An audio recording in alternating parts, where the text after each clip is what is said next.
Yes, good evening, everybody.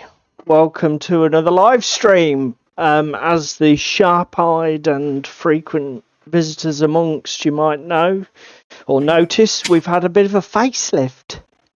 Better turn that An way. upgrade. Yes, we have.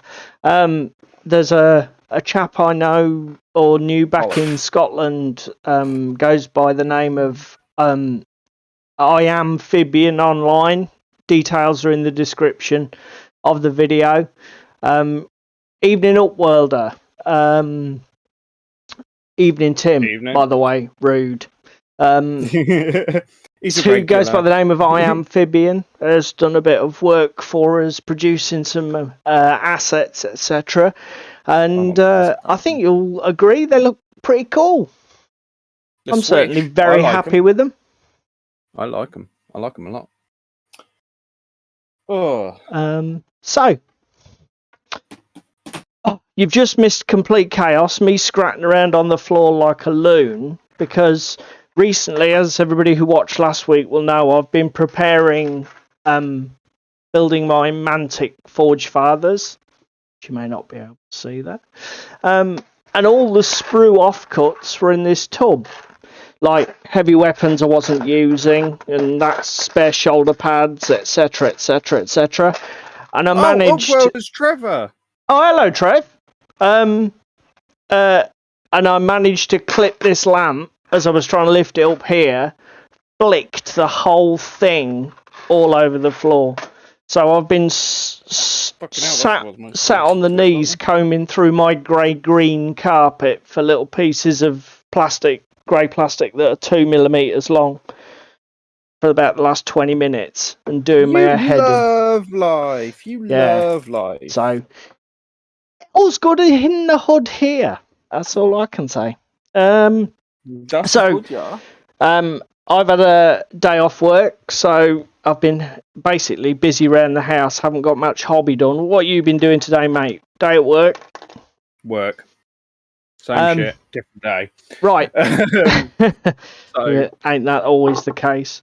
So, shall we, for the people at home and for the people who are catching up with us later on YouTube, shall we go through what, just to give everybody a breakdown, what we'll do is we'll cover what we're going to be hobbying on over the next couple of hours, give you a show of our projects that we're currently working on. Then we'll discuss what we did at Gaming Club this week. Then we'll do then we'll do a little bit of hobby and chat. And then we've got a big topic to discuss tonight. We're going to have we have some meat with our veg. We do. As the thumbnail says, we're going to be diving into some aspects of one page world's offering and their sort of like project. Yes. Yeah, that's. The bots to be are not fair, letting me write the things I want to write. I've watched you stream, Tim, and you and Jerry are frankly out of control. So I'm just saying that might not be a bad thing. Just saying. I'm moving shit at the moment. I'm not set up for hobby night. So, mate, do you want me to go first? Yeah, you go first because I'm still getting the desk ready. So, what am I doing tonight? Oh, unplug that. Ah, shit. That's a bolt action pin marker disappeared under my bed forevermore. Okay, so what am I doing tonight? Well, we've got, if I transition here, we've got out of control me. Yes, Tim, you. Although Jerry is worse, I will give you that. I mean, I will just say that it's only relative, frankly. There is a troll in the room.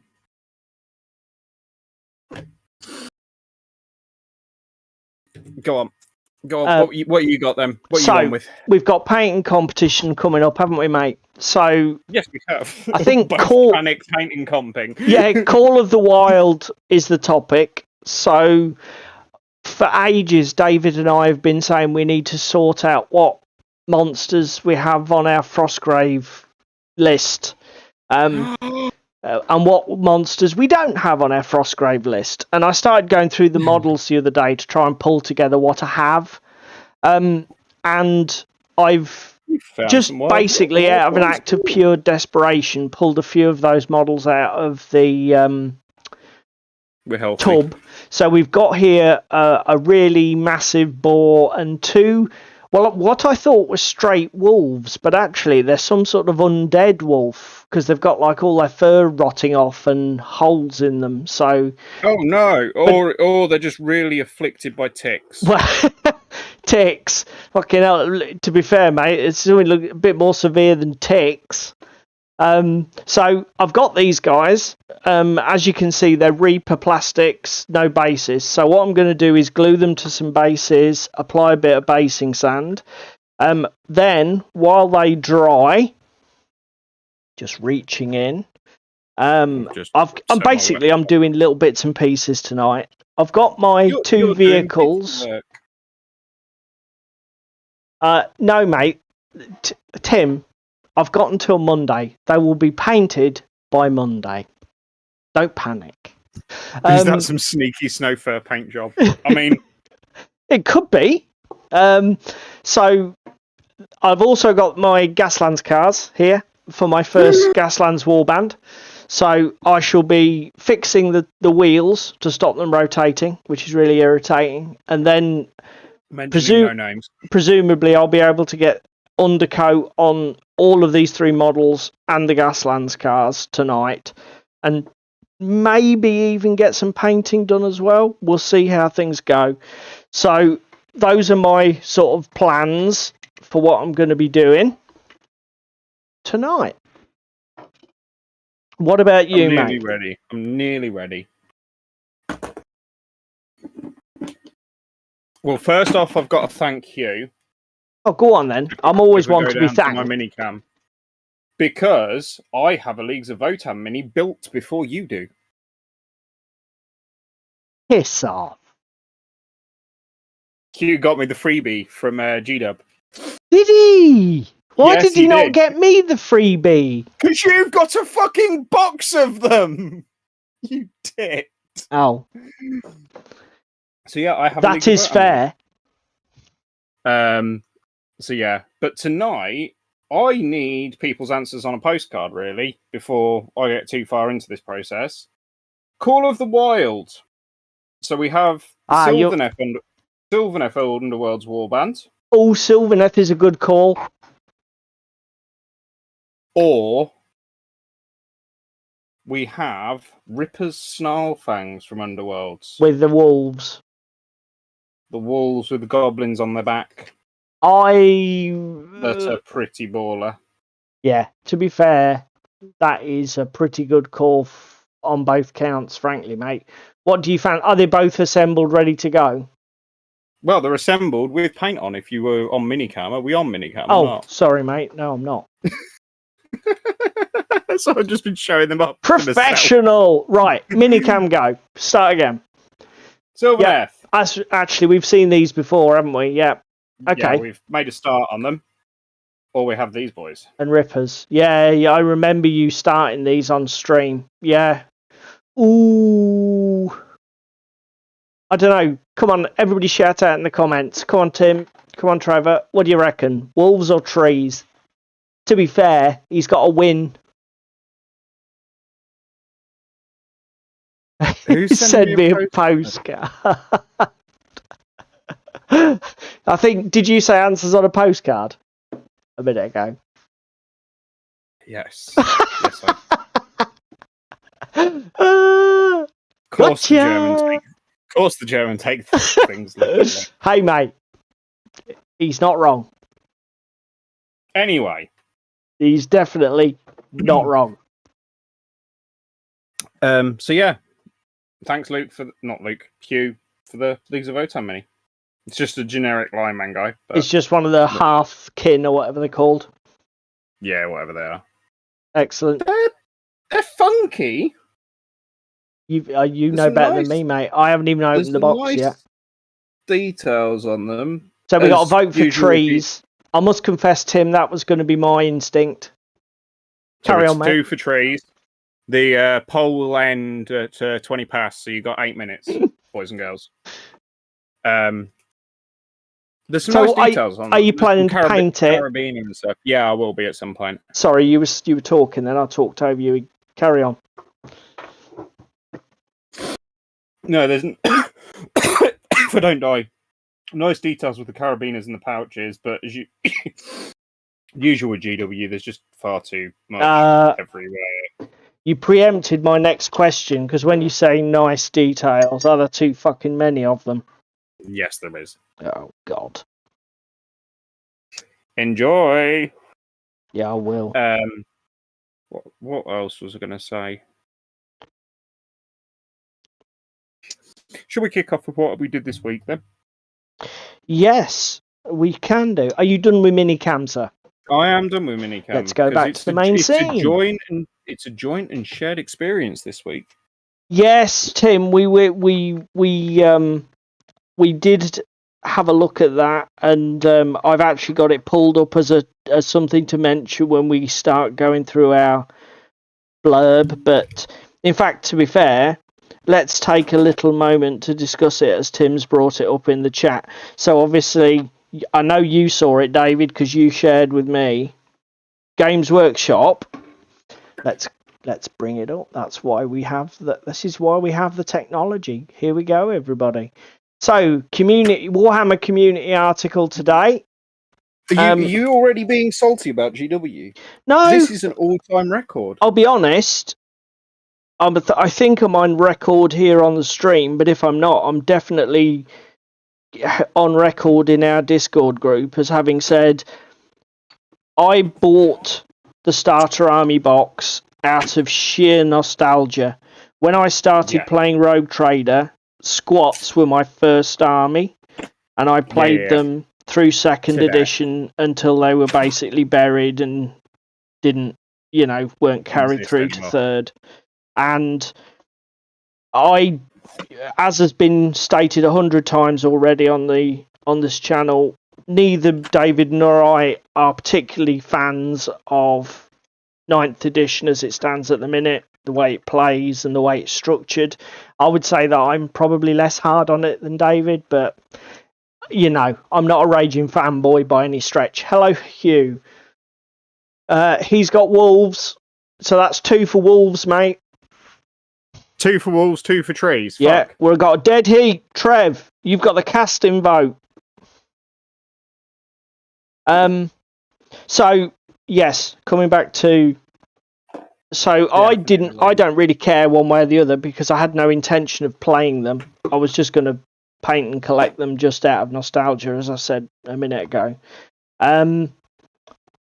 But obviously, there's been the internet has been on fire with how fucking broken they are as an army. And a lot of it hinges around this. They can skip the wound. They can skip the roll to wound step with loads of different shenanigans, and then they can. Their sort of army rule allows them to treat those skipped rolls as automatic 6s, and again. They've got a ton of weapons with built-in rules that do ridiculous things when they're all 6s to wound. So it's like a perfect storm of nonsense.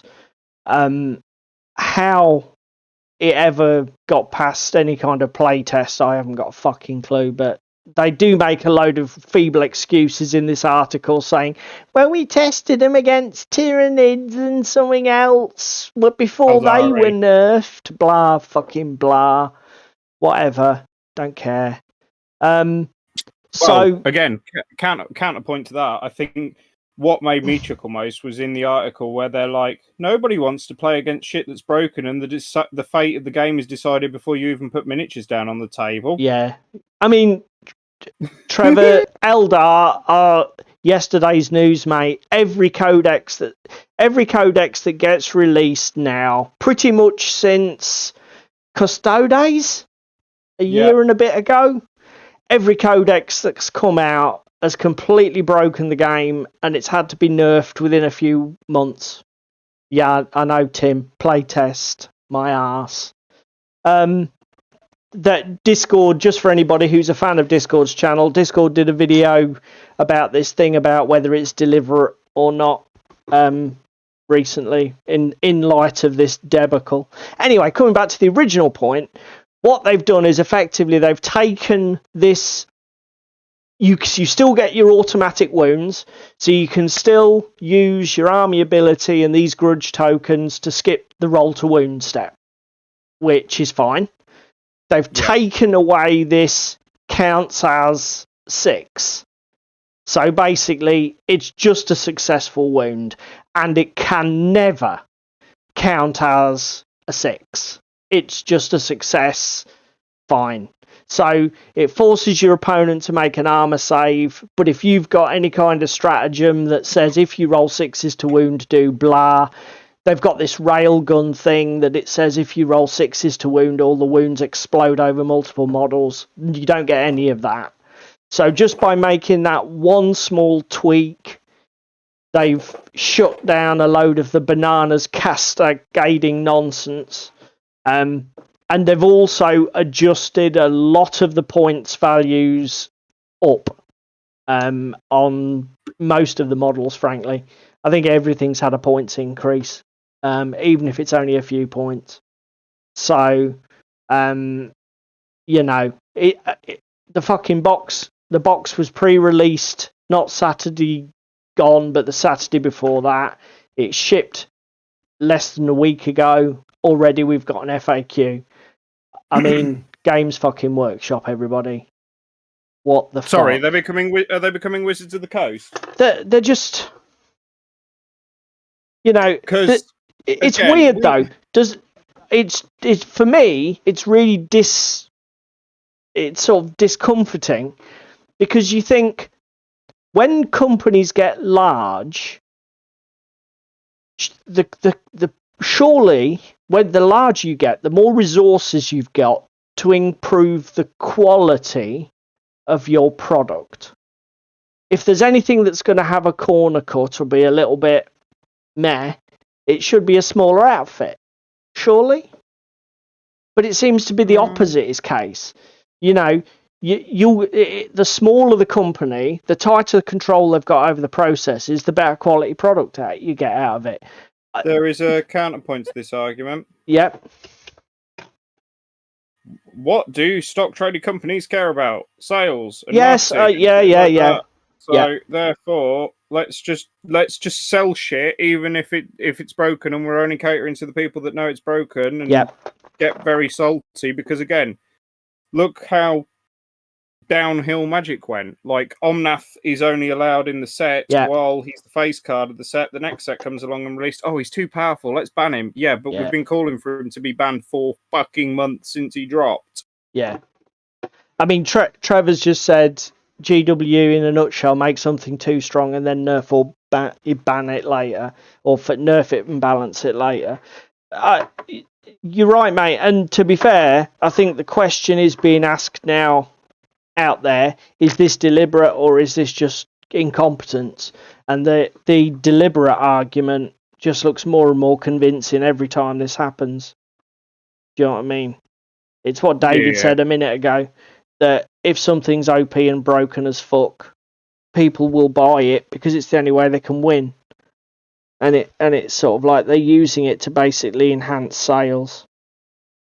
So, anyway. To be fair though, Mantic was it Mantic's marketing department want a fucking raise after their dig at Leagues of Votann.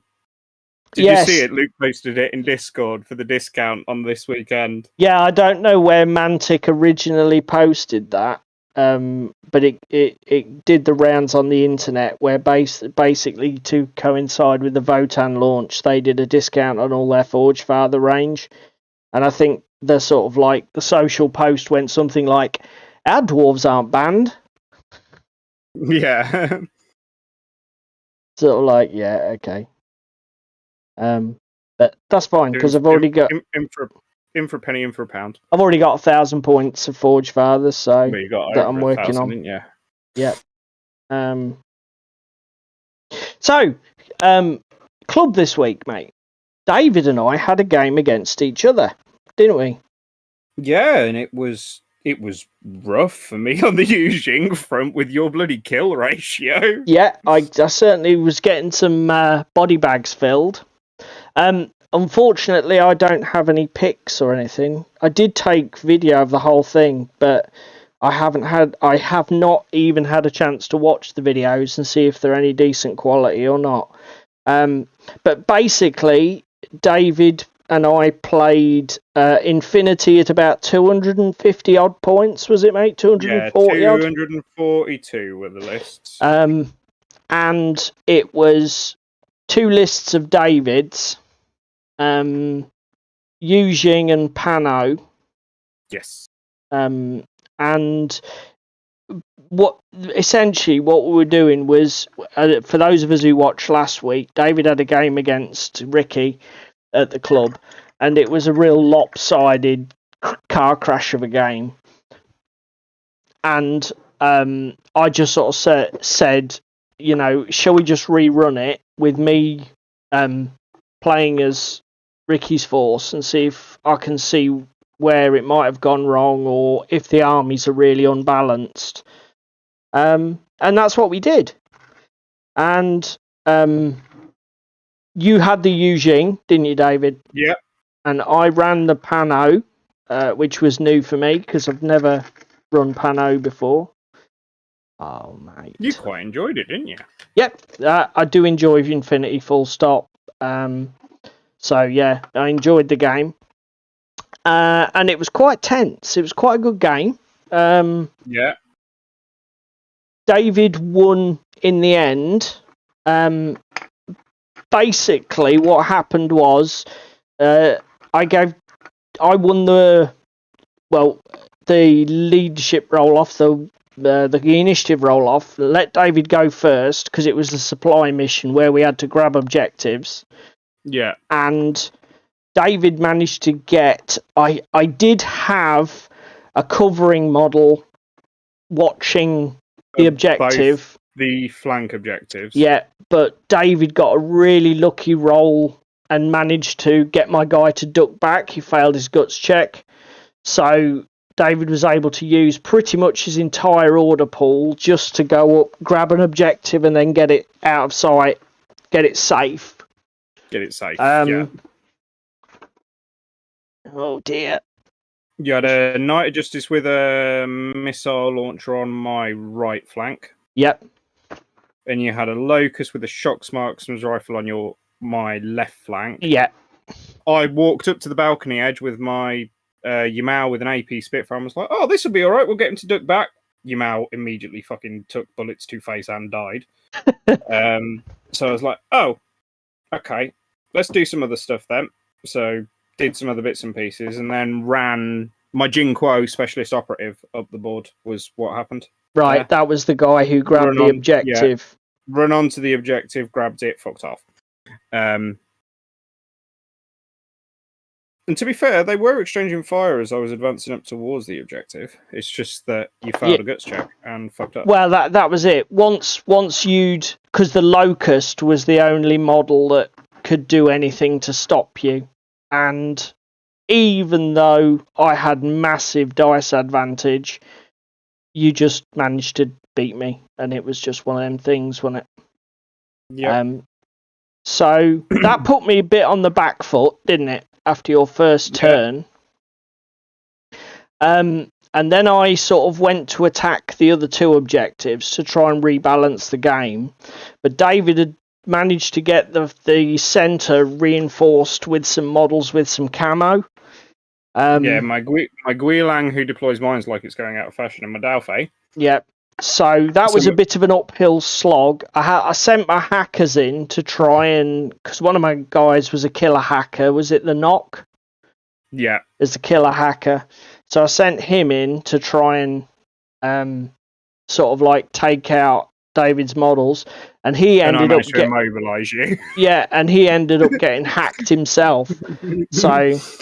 It just wasn't, and he got hacked, and then he just as he escaped his hack, he got blown up by a mine. So yeah, that was the best. So he's hacked and isolated on the corner. into my turn 2, my Guilang deployed the shock mine on the corner with the template basically over the immobilized guy. Yeah. Completely. Then went into Paul's turn. Paul was it your turn? When did you do that reset order? When you were advancing, it was into my turn 2 when I advanced it with my Jujak, wasn't That's it? correct. And because I drew line of sight to you, I took an ARO to reset. Yep.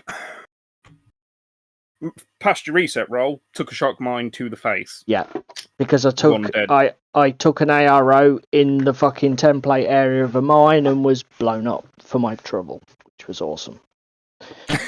Excellent. To be fair, you did get my Dalfade unconscious. Because in my turn 2, my paramedic had no fucking right walking across the centre of the board with that missile launcher and surviving the hail of missiles. I mean, that was another great cinematic moment, wasn't it? The game was full of cinematic moments. Like you say, I was doing really well at taking models down. I mean, I was dropping stuff left, right, and centre, wasn't I? But I just couldn't get onto the objectives. Every time I made a move onto the objective, you pulled some fluke roll out of your ass.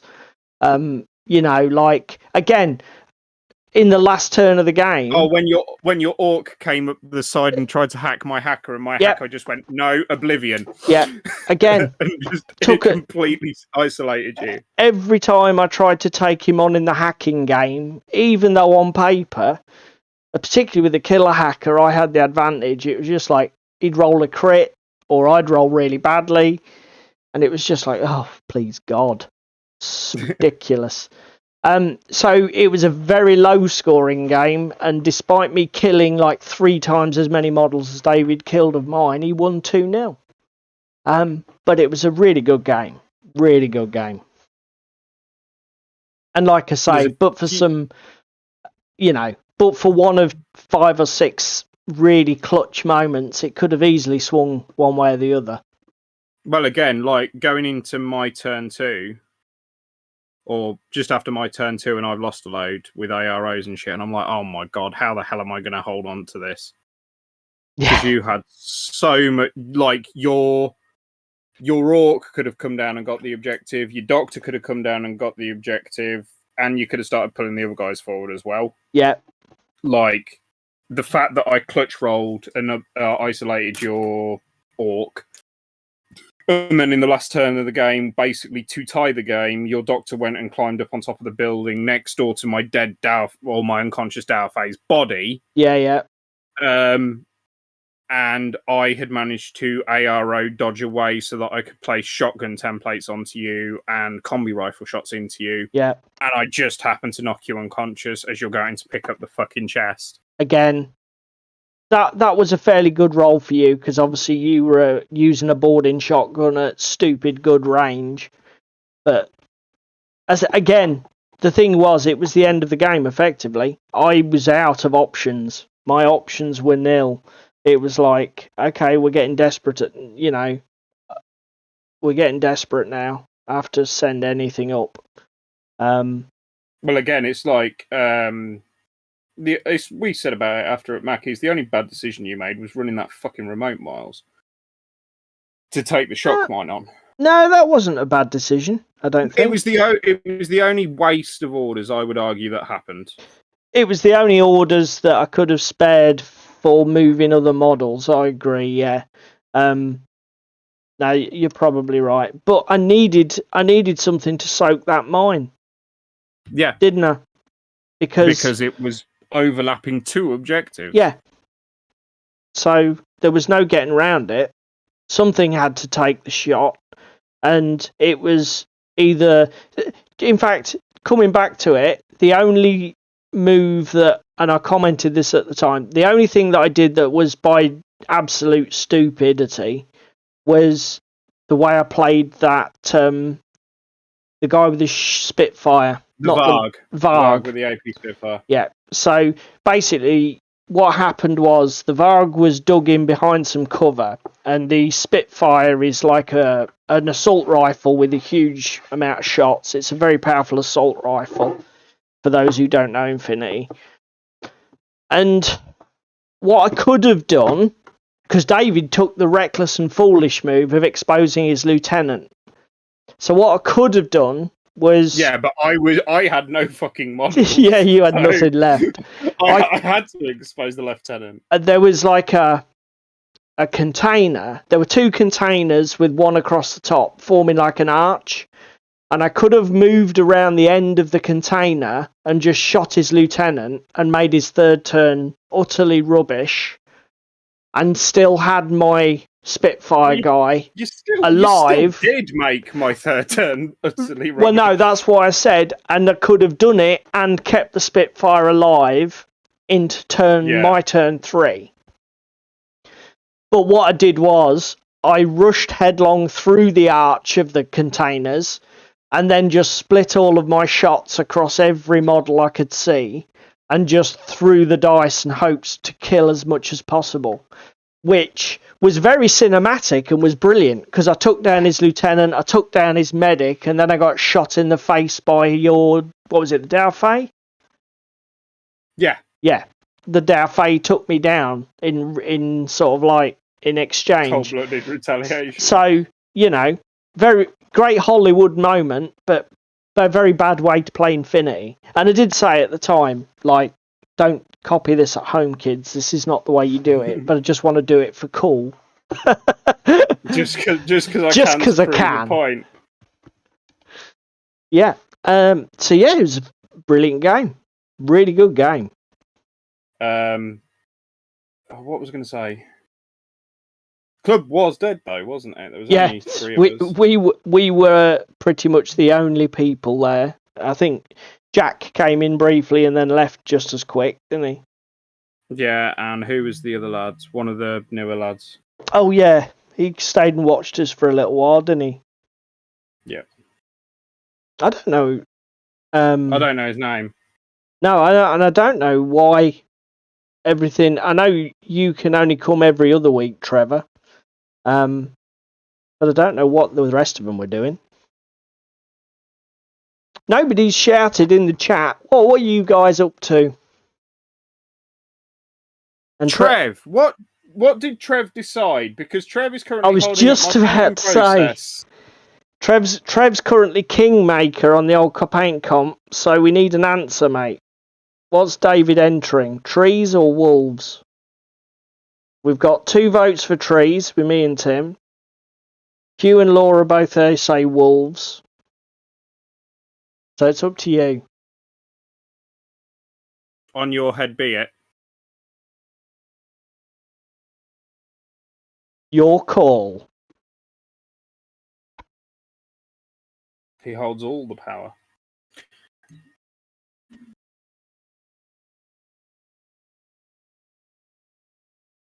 I've had Hugh just message me going, the Vallejos that he's got are amazing. Are they the Vallejos I lent you last night, Hugh, or are they the ones you bought? I assume they're model colour, are they? Yeah, I lent him 4. Oh. No, I lent him 3 and an army painter. Oh, God. Never mind. It's the only pale thing you got. Well, you don't know till you try. Crispin, go. So Trev says go for a wolf. Crispin hello, Crispin. Being on trees. David knows what I'm painting tonight. And, I didn't. Hey, Crispin. I didn't spot Crispin before. Crispin's just lurked in. That's why. Lurker. There's a lurker in the basement. Ooh. So yeah, we had a good game of Infinity, didn't we? We did very much so. That's the wrong shade of brown. I'm on a nostalgia kick next week. I'm on Warhammer Fantasy Battles 8th edition. Oh my god. So I need to find my paintbrushes. I'm really looking forward to that.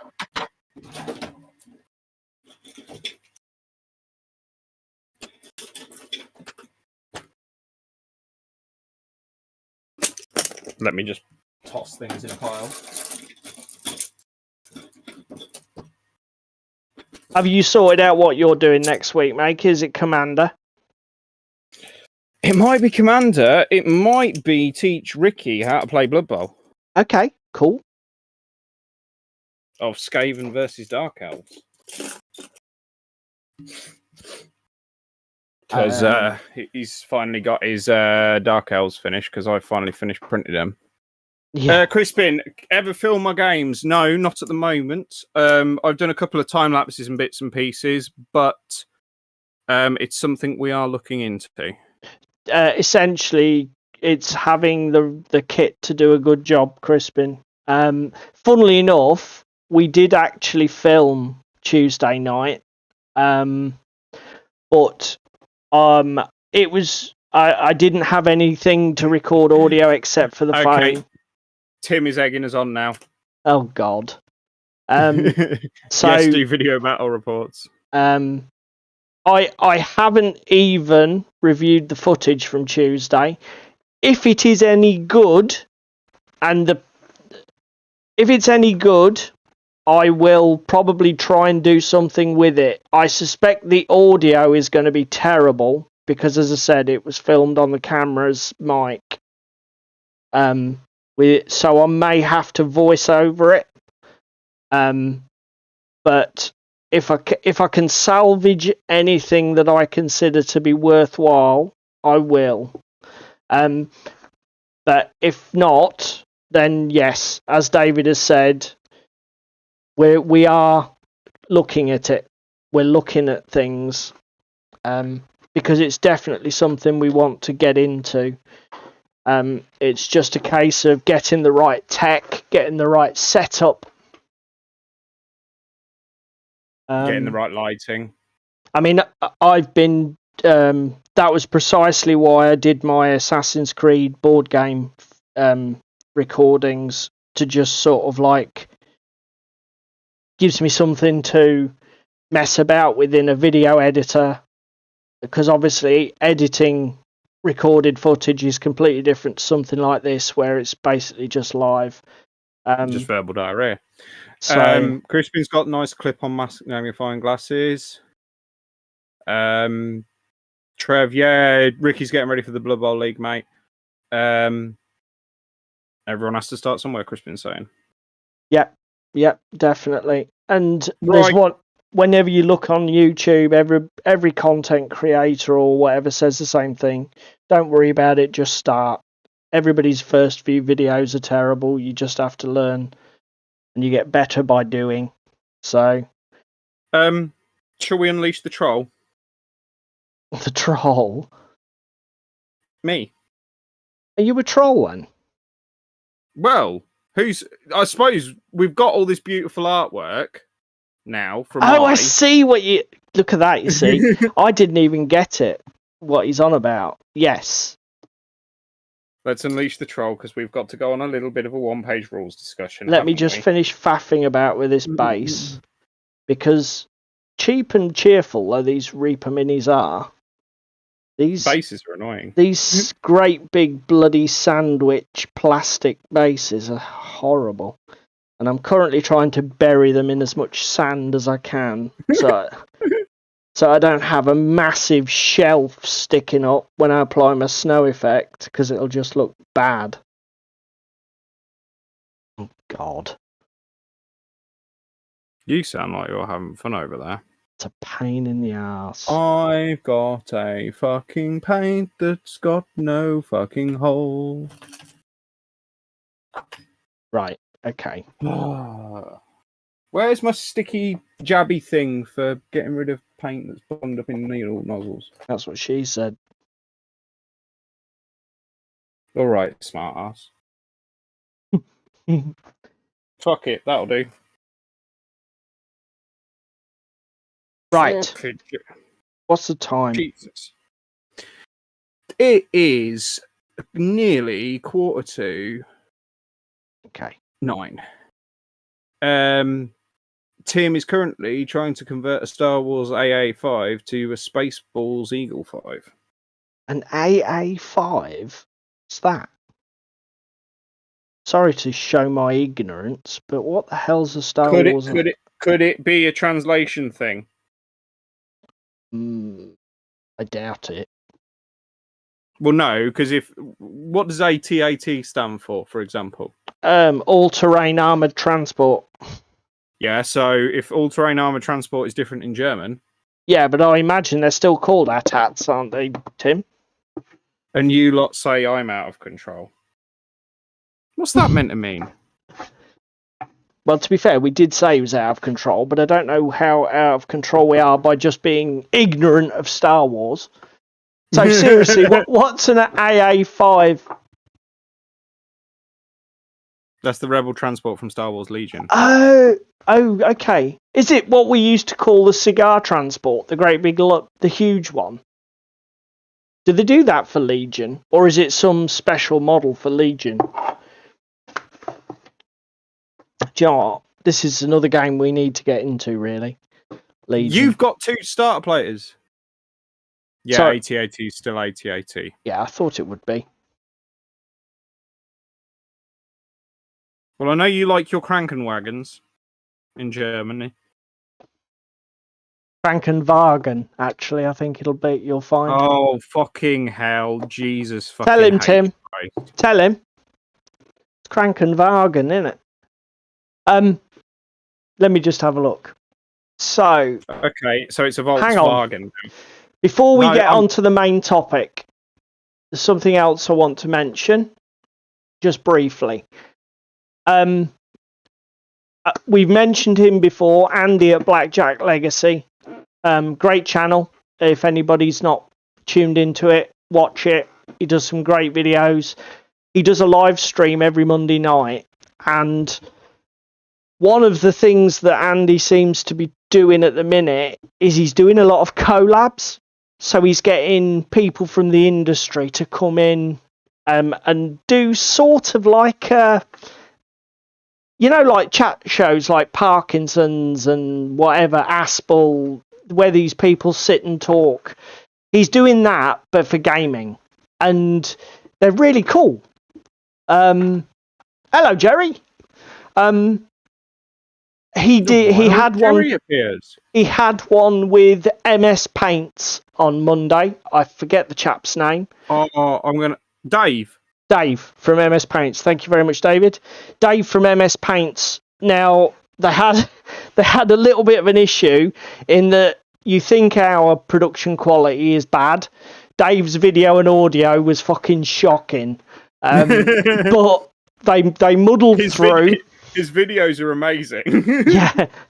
It absolute irony given the fact that Dave was worked in the actual sort of film industry for years doing audio and that for high-end professional filmmaking, and he was just, I think he was filming on a potato and trying to record everything on a tin can with a bit of string, but it was terrible.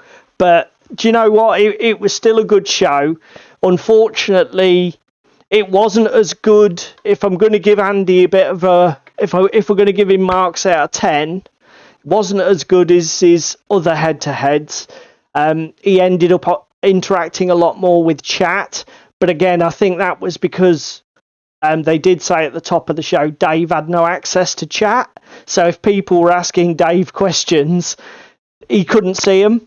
So Andy was basically just spending a lot of his time watching chat, and he didn't really interact with his guest. Certainly not as well as he has done on previous ones. He had Annie on from that miniatures company. David, help me out. Bad Squidoo. Bad Squidoo. He had Annie on from Bad Squidoo, and that was a really great show. He's done one with Warren from OTT, which was a really good watch. That wasn't one of his live stream ones. I think that was one of his pre-recorded video ones. But as I say, I hope he finds a niche doing this, and he can convince people like, it would be great to see him doing one with Luke's APS, and even people like Ronnie from Mantic and that. If these people are up for it, it'd be a great little niche for him to have for a live stream. And he's quite good. I really find him quite personable. Oh, okay. Thanks, Jerry's filling ears. The AA5 is the hovering vehicle that the Mondo and Bid drove up to the. Mate, I'm not that much of a. It's just words to me, Jerry. At this point. You could be speaking Greek.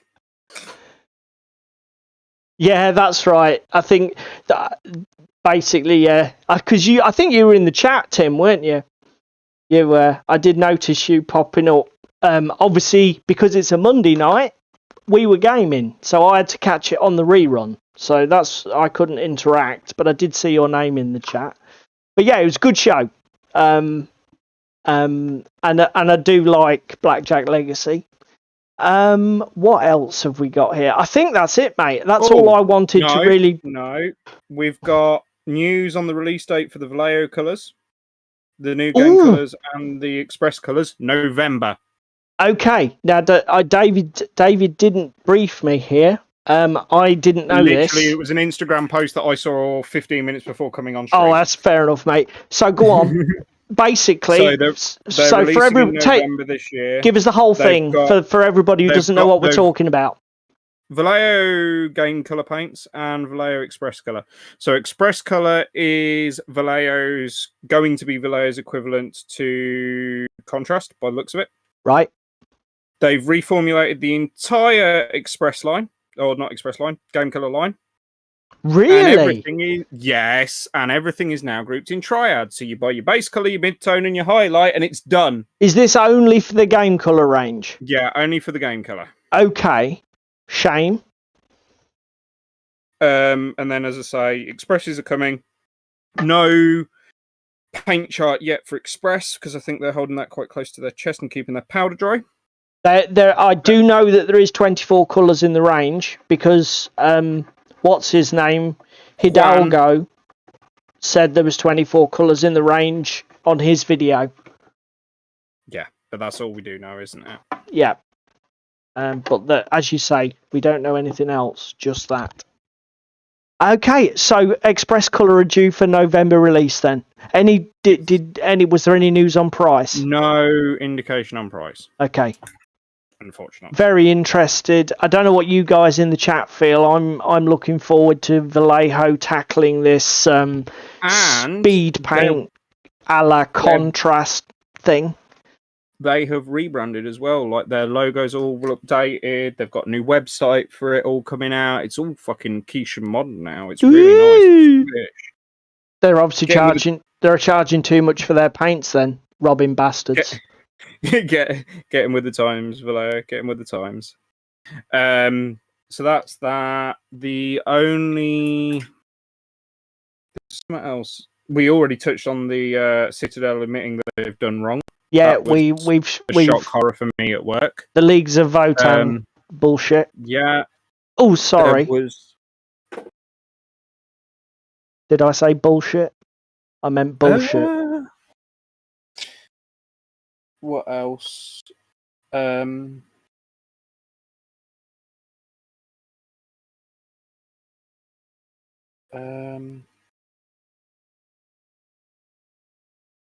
No, there's not really been anything else in the news. Oh, no, there is a news article, because I spoke to you about this on Tuesday night when I was coming home.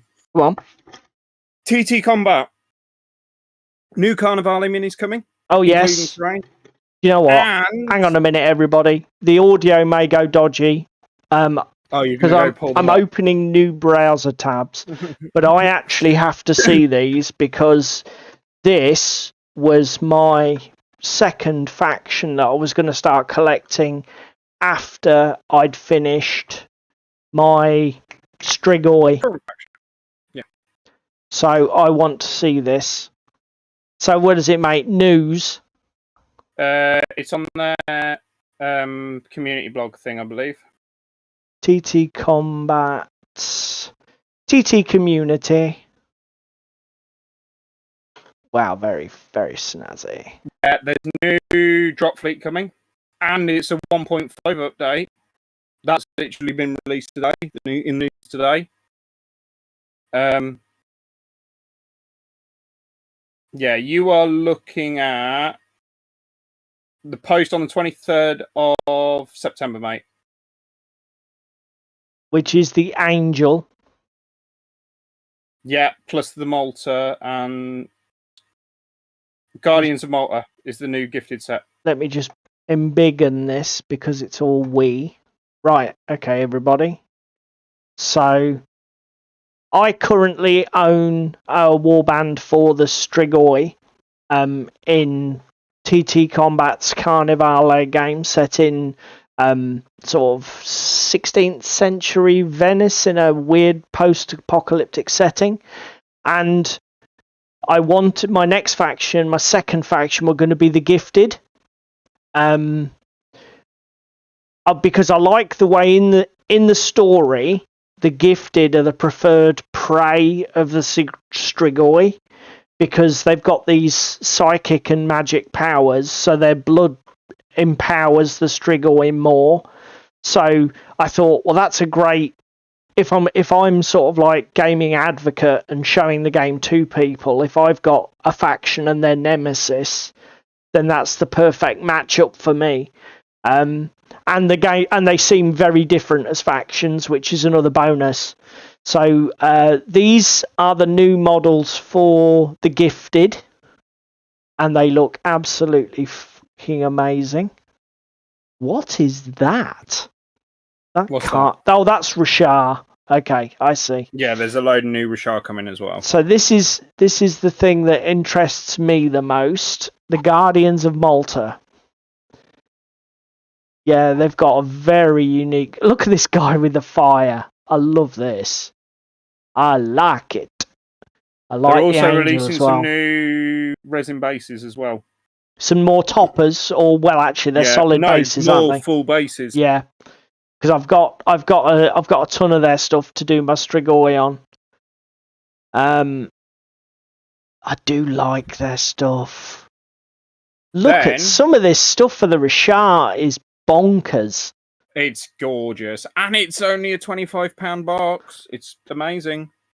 Oh, here we go, Plaza with a new pattern. Yeah. Yep, I like it. And the Sunken Plaza. Oh, what was I like these a lot. The water effect ones. Yeah, if I was doing Rashar, definitely do these. And then coming this to Kickstarter on October 24th is TTCombat's range of paints and washes. Yes, now you did mention this, didn't you? Is this... This is 2 days ago on an Instagram post. Okay. Guest painters will be on stream soon on Twitch TV/TrollTrader, trying out these new paints. Okay. And they're doing an initial release of 60, which are a mixture of washes and standard acrylic paints. Yeah? But no more news than that. That's all we know.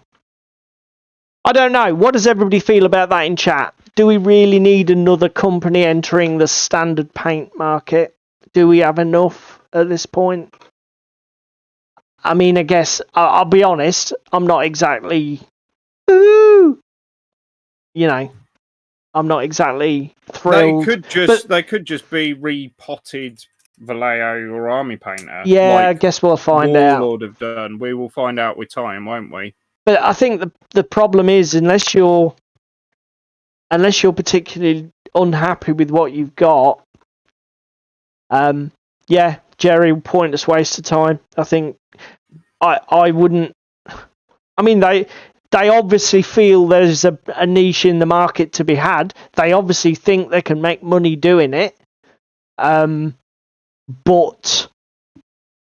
like Jerry's just said, what niche is there left to fill? I mean, you've got really good workhorse ranges. Like, I mean, to be fair, actually, if you think so, here, hang on a minute. Thinking out loud, right? Just be careful, you and thinking. It doesn't tend to end well. Games Workshop, let's take them first. They do a really good workhorse range of acrylic paints with good global availability. The downside is price and containers, which are bollocks. Okay? So they have a product, but it has flaws. Oh, those can be exploited. So then you've got Vallejo. They've got a good workhorse range of acrylic colours. They produce a massive range. The pots are good. The price is competitive. You've got Army Painter. The pots are good. The price is competitive. The paint is terrible. What niche? Acryl. Where, I mean, and then you go the other way. So we've got Pro Acryl. We've got Chimera. We've got all the boutique paint manufacturers. Very high cost. Weird colour ranges and limited colour ranges designed for people who are more into mixing and, you know, improving. You know, they're expanding their own paint range by just mixing the colours they want. So where are TT going? What are they? I don't understand what niche there is for them. The only thing I can think is obviously not this Games Expo, but last Games Expo they released a load of what's it called, rattle can paints in like Richard colours and stuff like that. So unless they're just going and exploiting that avenue of, well, there's no one that makes these colours without mixing kind of thing, let's give somebody the colour that matches the primer, and then they can knock themselves out. Do you know what I mean? That's okay. So what you're saying is you think that they've found 60 colours that aren't covered by the existing market? Yeah. Seems bloody unlikely, but okay. We'll take your assumption as possible.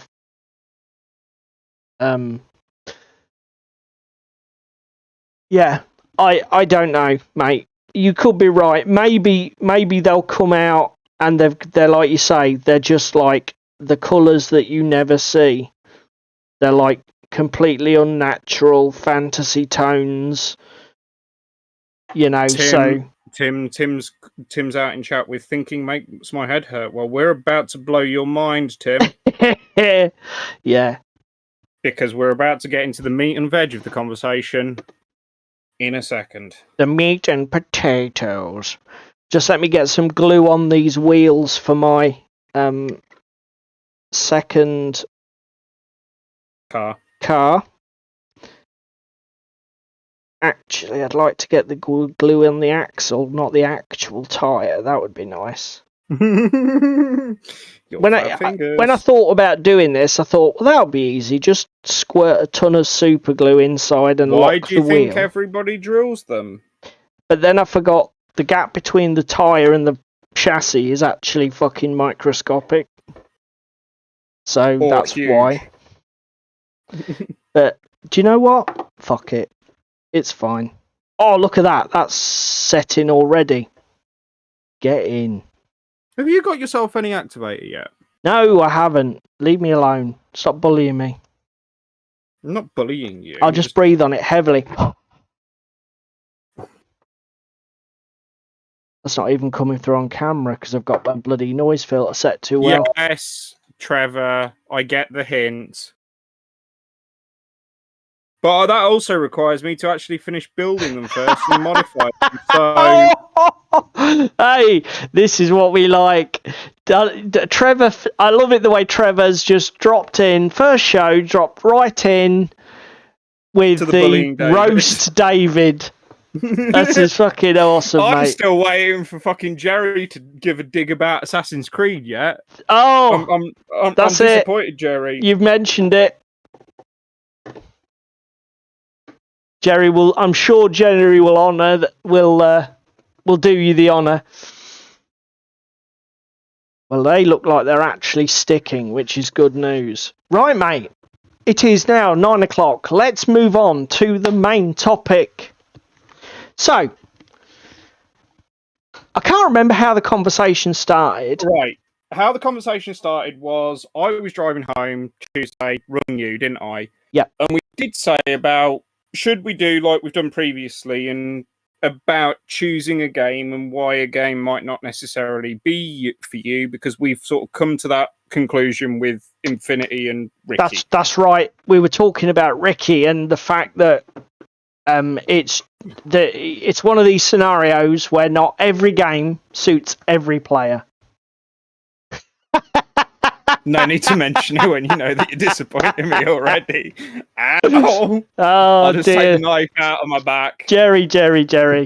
You are a legend in your own living room, mate. That's how the conversation started. Then we went on to games and unique selling points, and we ran through like the entire list of stuff that we play. Yes. Infinity, Dead Zone, Bolt Action, all of those things. But we'll come back to that. And then we came to 40k, an OPR, an AOS, an OPR. To basically get around to, so let's start the train rolling. We touched upon one-page rules, so I'm sure that everybody in the chat knows. But for those who are catching up later on YouTube who don't know, one-page rules are a company that have their primary product offering is a subscription service where they provide STLs for miniatures for wargaming. And hang on, that's their primary product. If you don't want the miniatures for wargaming, you can get the what's it called? The rules on a cheaper subscription fee and paper miniatures. They also provide, as I was about to say, they also provide rules for a whole host of games, both science fiction, fantasy, large scale, small scale. By the scale, I mean miniature count. So what we would call small scale skirmish games, large army combat games. Okay. So that's what one-page rules offer. And one-page rules basically, whenever one-page rules get talked about, they get talked about really in two contexts. Either they are the best company to go to for alternative models to play other people's games, and by other people's, 99% of the time when this conversation comes up, because of the nature of our industry, the other company involved is Games Workshop. Okay, so there's a scenario where people love the idea of owning Games Workshop armies, but when you can blow 500 quid and still not have a full army to play one of their big games, a lot of people are like, I'm out. Well, one-page rules say, looking for some skeletons and some zombies to build an undead fantasy army? Here we go. Looking for some regiment basing? Yeah, and, so that's the one context. One-page rules are the company to go to if you want cheap models or STLs that you can print large amounts of for very little money to play somebody else's game because their miniature lines are exorbitant. The other time one-page rules get mentioned is the opposite, mate, innit? Yeah. If you've got a massive 40k collection that you've been collecting for the last 25 years, suddenly 9th edition 40k sucks balls. That's okay. We have rules for you to enjoy your miniatures. Okay? So they seem to be in there are two options on the table. And I think it's fair to say that if one-page rules appear in the discourse, it's in one of those two contexts. Now you're a subscriber to one-page rules, aren't you, mate? am a subscriber to One Page Rules. I really like, and I have bought myself all of the files to 3D print a AOS and OPR Saurian army. Yeah, which is like their lizard men. What do they call them? Seraphon. Yeah. Basically, they do an alternate Seraphon range, so you can build a Seraphon army, use GW's Codex, or Battle Tome as it is for AOS, and fill your boots. And they've recently done what they call change demons, which are Tzeentch demons, as you can probably imagine. This is obviously done a lot of change of that for that. Again, it's just good business. GW have obviously just dropped the new Tzeentch Battle Tome. OPR are on it. They've released their models to coincide. You know, good business. They do make some very smart business decisions, don't they? Yes. But so on the surface, it seems brilliant. One Page Rules have got a niche where they can give you miniatures to play a game that you can't afford to buy the exorbitantly priced miniatures for, or they can give you rules to play with your exorbitantly priced miniatures because the new game sucks, but you love the miniatures. I mean, even Discourse has done a video on it.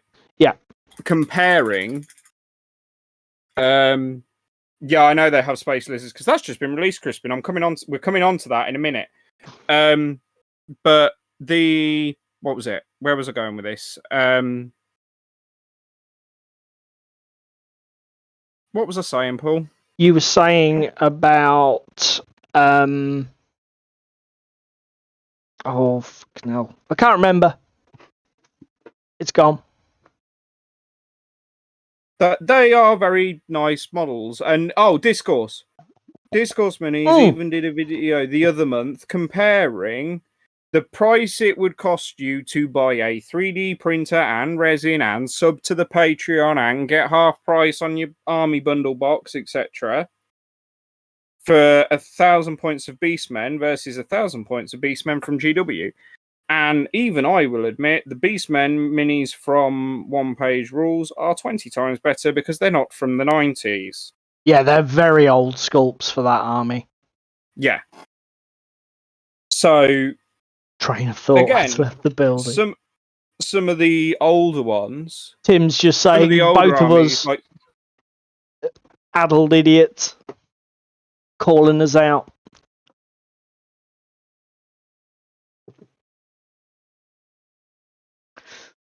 But yeah, so on one hand, certain armies and factions need it. However, while we were on this train of thought on Tuesday night, we went and looked at the army lists for Grimdark Future and Fantasy, didn't we? Yeah. There is not a unique faction in Fantasy specific to OPR, and therefore, i.e. a USP. And secondly, for Grimdark Future, i.e. the 40k alternative, they've only just released the Space Saurians. And they also have Undying Dynasties, which arguably... Eternal Dynasties, that's it. Which arguably don't have a parallel in 40k or another... Firefight or... And although everything looks rosy at the minute, one thing that David's been banging on about recently is a little game called Bloodfields, isn't it, mate? I am. I'm banging the Bloodfields drum. I've got Ricky interested in playing. I've got you interested in playing. And I'm fairly sure other people will be interested in playing at club, to be brutally honest. Skirmish Warband, up to about 8-9 miniatures. Jerry even did interview with them on the YouTubes at UKGE. Yeah. Crispin's just saying about don't forget time with printing armies. I get it, Crispin. I'm with you, mate.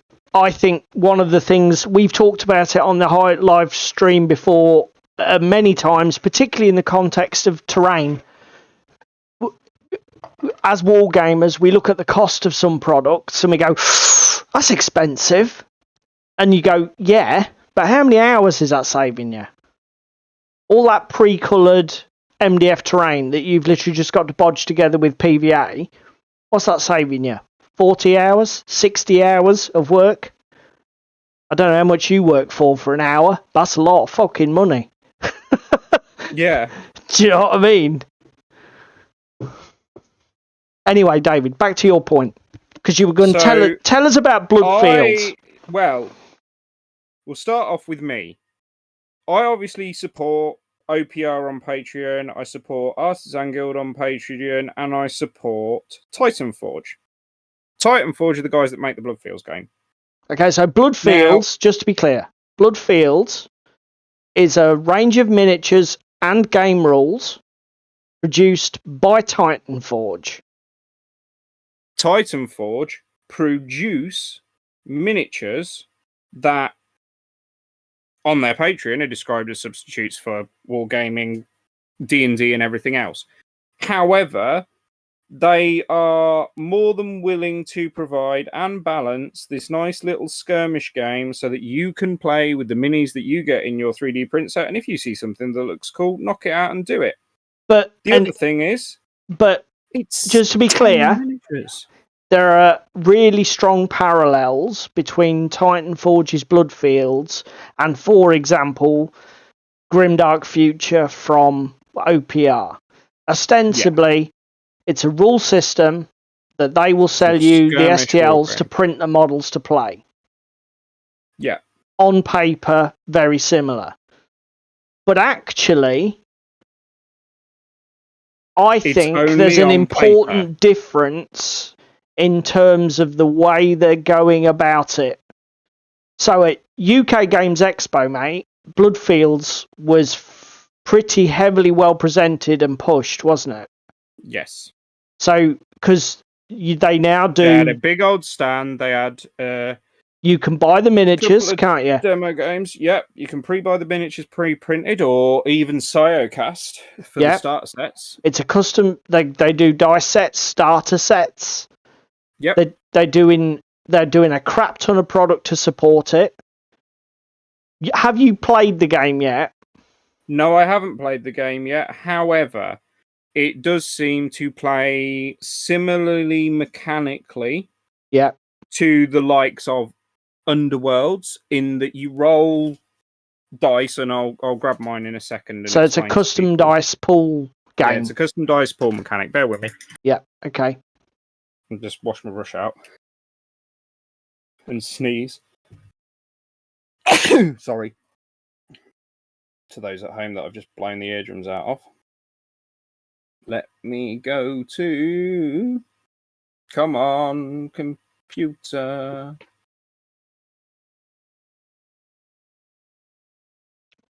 Because... Go to... Ow! That's my elbow.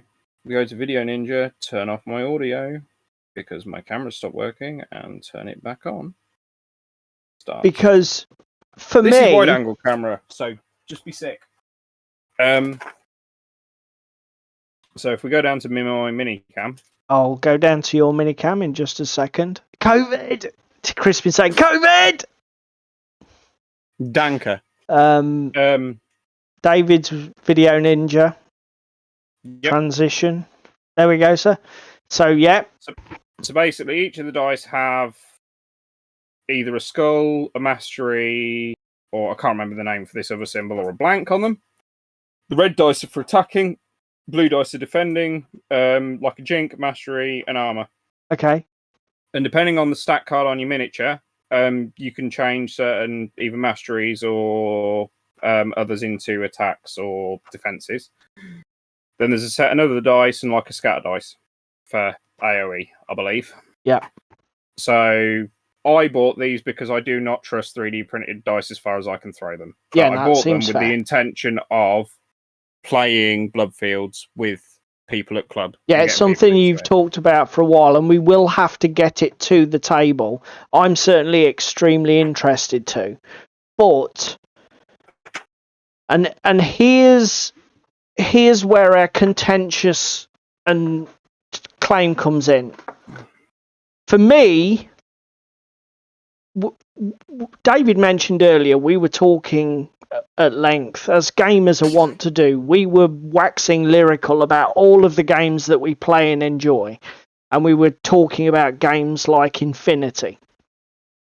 And, you know, as a gamer, you start talking about Infinity and you can talk passionately about its really interesting order structure, the way that you don't necessarily activate models individually. You simply use your pool of orders to exploit the models that will do the job that you need done now.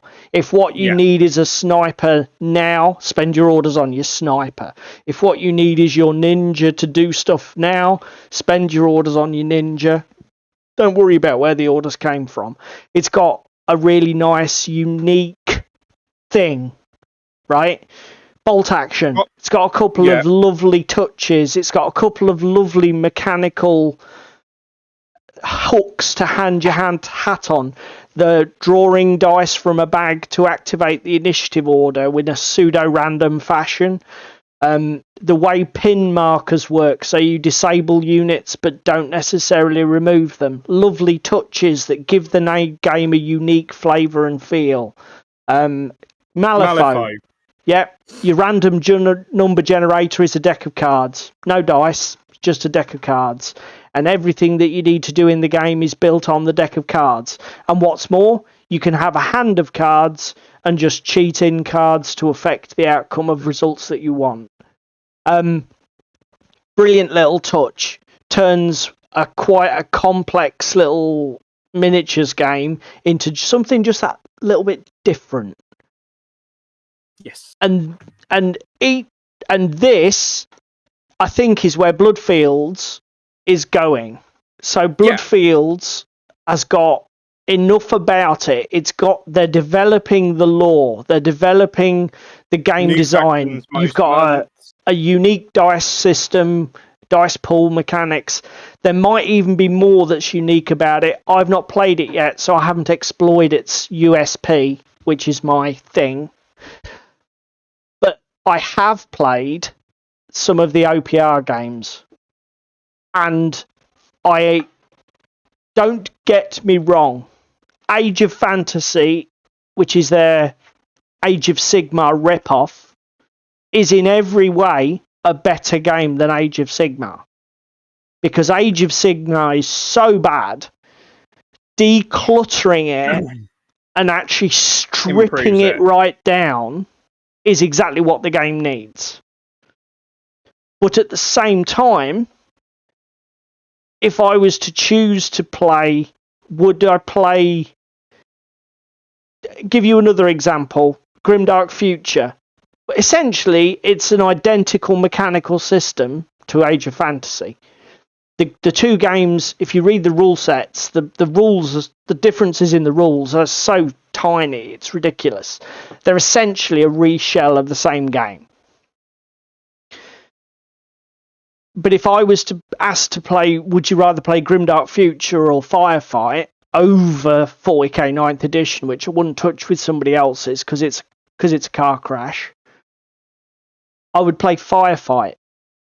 Because Firefight has some nice features. It's got the command dice. It's got something more about it. It's got some touches that just lift it to the next level.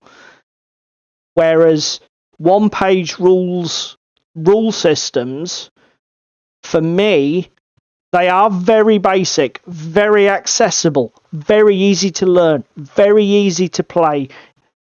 But are they just a little bit too thin? And this is our contention, isn't it, mate? The other thing is, I know obviously what they've done is take all of 40k and AOS, etc., strip the worst of it out, i.e. all of the stratagems and command strategies and everything else, and just simplify and tone everything down. So everyone's on the same level kind of playing field. But there's no settings or lore. without lifting from other IPs. I certainly haven't come across any. I'm not aware that they do lore books and fiction blogs. Please chime in the chat if we're wrong. I'm not aware that One Page Rules are developing a large structured world with a narrative and factions and it's lore. like, again, they've introduced a new faction in the Saurian Star Host. No real explanation of what they are, why they're here, other than they're dinosaurs with laser guns. Well, again, One Page Rules, it could be said, somebody could come back to us and say, yes, you two clowns, but they're doing this now because the Saurian Star Lords are a unique army for their game. They're not somebody else's thing reskinned. They're not designed to be played under rule set X as this other faction. They're designed to be something that you play specifically and deliberately in Grimdark Future because it's a One Page Rules product. And I would say, yes, I totally give you that. But of all the factions and minis they produce, are they being, well, not only that, are they being left behind by the competition? Because you mentioned, we talked about Titan Forge's Bloodfield. Now, you said artisan guilds are also doing a game called Guilds. Yes. It's still in alpha at the moment. It's not even made it to beta, but it's a similarly small skirmish game. Now, I know these guys aren't going to, produce massive army games like OPR. It's not going to be their jam. They produce gorgeous minis. Yeah. Absolutely gorgeous minis. Yeah. That you can use as stand-ins for Frostgrave, 40k, whatever, if you're so inclined. But that's on you, and then to obviously play and do their games with it. So, for example, Guilds, when it eventually gets out of Alpha, and Bloodfields. Okay. And that's the other thing.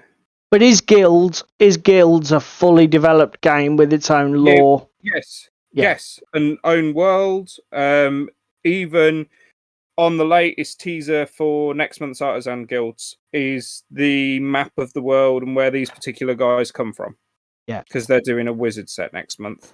We mentioned another one, didn't we? Rivenstone. I can't remember the name of the company. Can you remember who does Rivenstone? No, I can't off the top of my head. Rivenstone is another one. The company is going to sell you the rules, the STLs to make the armies. They're going to sell you the full game package with the one caveat: there's no minis. You got to print them yourself. Or presumably they might offer licenses for people to print and sell on Etsy or wherever. And really, after we had this conversation, it occurred to me that at the moment, I think it's fair to say OPR were the first, and they are very much the kings of this space in terms of just about companies you hear about. I hear about OPR way more than I hear about Artisans Guild and Bloodfields. Do you know what I mean? Well, you even hear about OPR more than you hear about Mantic. Yes. But this is what I mean. Okay, Tim's chiming in here. You're wrong. I don't know about what. I think he's trying to be funny. That you're wrong on something. Also trying to find my box of bits. And that's why I didn't comment, because although I do appreciate Tim's interaction, basically he's just taking the piss. So, but then we don't expect anything else from Tim. Cheers, Tim. Thank you very much, mate. He's here next week. Jerry obviously must have made a comment about it's way more profitable to produce those dice than it is to produce miniatures, and he's probably right. They probably cost tuppence halfpenny to make those dice. And what did you pay for a box of dice, mate? Like £8-9, I think. Yeah, so that was probably that 7,000% profit. Yeah. But that we're not arguing. I'm not saying you're wrong, Crispin, and I'm not saying Jerry's wrong. I don't. More our point is. No, the new version of War Machine is War Machine Brawl, isn't it? Rivenstone is actually its own unique game. It's got nothing in common really with, not that I could tell, with War Machine. I mean, I used to play Warhammer Hordes back in the day, and there doesn't seem to be a huge amount of similarities. The dice mechanic, I mean, isn't the same. People will actually probably play with their minis on the bases rather than just the bases. Yeah, okay. Sorry. Yeah, unless you know something I don't, Jerry. As far as I'm aware, Rivenstone is its own thing. Yeah, Rivenstone. Yeah. Okay. Aesthetically, I'll give you that. So I think Jerry's trying to make a point that it's not a particularly original game aesthetically. Yeah, but it's ex-privateer. That makes sense. But I wonder, King of the Hill as they are at the minute in this print buyout, here's a PDF of rules, here's a shit ton of STLs, fill your pockets, fill your boots, see you later. King of this hill as they are at the minute, I wonder if one-page rules are going to get overtaken and left in the dust, because the competitors are coming forward now with much more sophisticated products. And again, is this use our models for game X, buy our rules to use Y models? Is that actually hurting OPR long term? To be fair, Paul, not Paul. To be fair, Hugh, I did fill Paul in on the deets when I saw him on Monday because he did ask. Yes, he has filled me in, mate.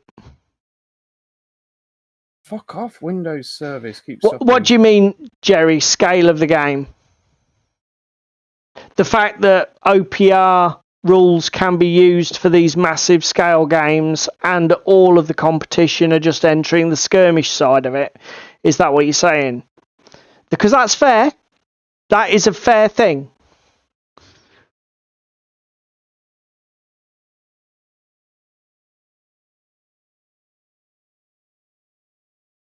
Yeah, no, that is fair. Where's the quote that I found when we were discussing this pre-stream? Yes. So David, it was from Oscar Wilde, wasn't it? Yeah, David came up with a great quote that he found on Google. Was it Oscar Wilde said, imitation is the sincerest form of flattery that the mediocre can play the great. Yeah, bear with me. Or words to that effect. Yeah, imitation is the sincerest form of flattery that mediocrity can pay to greatness. So basically, following somebody else's footsteps and make up for somebody else's footsteps and forever be carving your own path and paying homage to the likes of GW. Because nobody mentions one-page rules as their own unique thing. Everybody mentions OPR in relation to the big boy in the room. That was exactly what we were saying, wasn't it? And would you agree with, I mean, Jerry's taking a counterpoint here.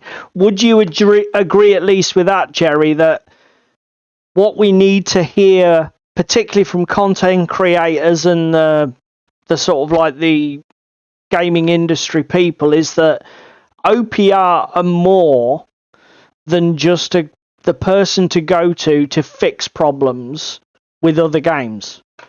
OPR need to start pushing or selling their whole package offering, and not only in the context of pissed off with Games Workshop. We can fix some of that. This was exactly going to be my counterpoint to Jerry's state. We are by no means knocking OPR for the fact that it's a better game to play than AOS and 40k. No, we both quite enjoy I said it a minute ago. We both quite enjoy the miniatures. However, for me, whilst it is a solid rule set, it just doesn't inspire me or give me a USP to want to play it. It's literally just, I don't want to play GW games, so I'll play this instead. Yeah, you need to be... They produced the rules long before they made the miniatures. Okay, I wasn't sure what the order of operations there was, Jerry, but that sort of makes sense that the rules were created first. And I guess the intention there was that's exactly the purpose of the rules. Everybody was sick to their back teeth of fucking 40K's increasing complexity and wonkiness that they just said, can we just not get a migraine when we play this game? And somebody said, look, just play with these rules. It'll all sort of work and you'll have fun instead of a fucking migraine. So that makes sense. But again, is there an endless amount of life in that? What if 10th edition comes out and it's the most stripped down, slick, race-tuned version of 40K you've ever seen? I mean, hell hasn't What happens frozen over then? yet, Ginge. Yeah, okay. So, and again, I still think our point holds some value because again, everything that you're saying, Jerry, is like it's all contingent upon this alternative being a thing. If nobody is interested in looking for an alternative for Games Workshop games, in either in the context of I can't afford the miniatures but I want to play the game, or I love the miniatures and own tons of them but can't fucking stand the rule set. You know, if Games Workshop become miraculously good at their jobs overnight, and 10th edition is, like I said, the best game to ever hit the shelves, what, you know, does that hurt OPR then? Because it's like I said. Again, my point is, they've got obviously very good, very talented sculptors flexing their muscles, designing these miniatures, because some of them are gorgeous. Why not, rather than imitating the best, in inverted commas, add a unique spin? And I mean, they're starting to do that now with the Saurians. Jerry's Saurian Starhost, but yeah, Jerry's made a point there. They give the rules away for free, so actually there's no income attached to them. They're just earning money on the miniatures, aren't they, mate? Well, that and the Patreon for if you want the full fat version of the rules. Because you have to sub to the Patreon at least once to get the full fat version of the rules in your inbox with all the scenarios in. Yeah, but again, all the rules include is scenarios to play. There aren't, and I think there's some sort of like there's some extra rules in there's there. like command ability. Is there like an equivalent to command abilities or something? Did somebody tell me? Crispin, it's a relativistic term, isn't it? The best. 40K will never be the best of anything for me. I'm not hugely sold on the lore. I don't particularly like the game. Some of the miniatures are fine. Do produce some gorgeous minis. You know, if you were to say to me, what's the best game that I play? Infinity. But I'm a meh on manga, so I don't really like the miniatures. The game's brilliant, but I don't really like the miniatures. What are the best miniatures that I buy? Probably Batman. But I'm massively into Batman. So, do you know what I mean? Best is it's a nebulous term. It means all things to all men. Everybody will give you a different answer. I mean, that is true, Jerry. It's only 80p for a set of rules that are the equivalent. But the thing is,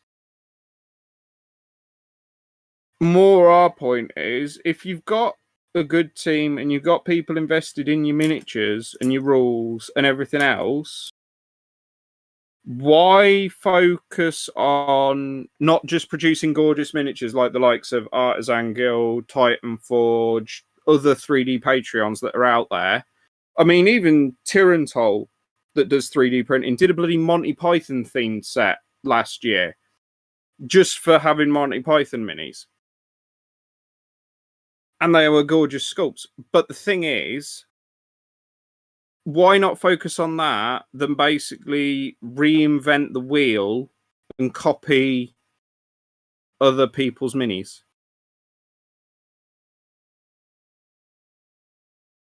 Because this also kind of links into the cults argument that's ongoing. What? Because some people on cults have strayed too close to IP territory. Yeah. I mean, the other thing is, I totally get where Jerry's coming from, but the other question I would ask, and I don't know the answer, I'm just asking because just to get a conversation going. The rules are free, so there's no way to monetize that. Like I've said, in a world where everybody in their dog comes up with great rule sets, they've got really intriguing twists and turns, and you know, they've all got something unique about them, and then you've still got OPR with these really thin, and I would maintain really thin, bare, just workhorse rule sets that do exactly what they need to do and very little more. Yeah. Will they survive on their miniatures alone? Is there a world in which they can say, actually, the rules thing, forget it, fuck it? Would you basically just go back to being the place to go for great minis? I mean, you're an OPR subscriber, mate. Would you do it just for the minis, even if there weren't any rule sets? I do it just for the minis. Yeah. Okay. So actually, maybe they're safe whatever they do. That and the Patreon model is fucking exceptional, because if you cancel it, everything's 3 times the price. Yeah. To go and buy it after. Again, that's good business, though. At least they're making that subscription model tempting by attaching enough value to it, aren't they? Because as a business, I mean, subscriptions are what you want. Amazon, Netflix, and OTT will tell you that.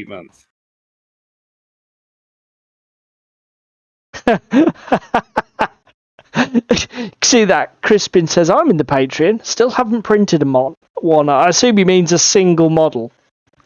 Well, I started. I have most of a dinosaur. Yeah, you've shown that off on stream before. Dinosaur.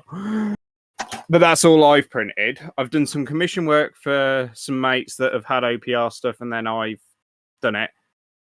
Yeah, most people do forget what they're sub to. I'm forever checking my Patreon to double check, because again, like Punga is another example. But Punga produce 3D printable miniatures for Blood Bowl. That is literally their niche. They're a one-trick pony in that regard. And their Patreon Discord chat blew up this week because they released the teasers for the upcoming Corn team that's coming out next month, and it's Chibi Lambs. So there is droves and droves of people that are not subbing this month because Corn Lambs are not for their Blood Bowl teams, which I completely get, but at least they give you a preview of what's coming to let you know whether you sub or unsub. Which is... yeah. So what's that? 1,100 a month. Yeah, well, it's 10 times that, isn't it? So it's 11,000 times 10. 110,000.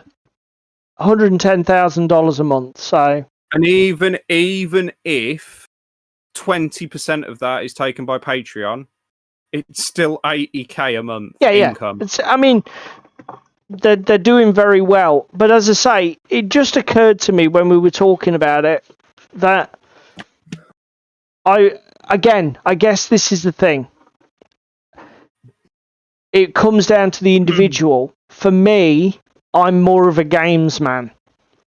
Yeah. I wouldn't buy anything probably from OPR if they didn't produce rules and again, I'm probably never going to get into 3D printing. So I'm not their target audience. But I just thought it was interesting that the competition were all trying something different and they were going like next level with it.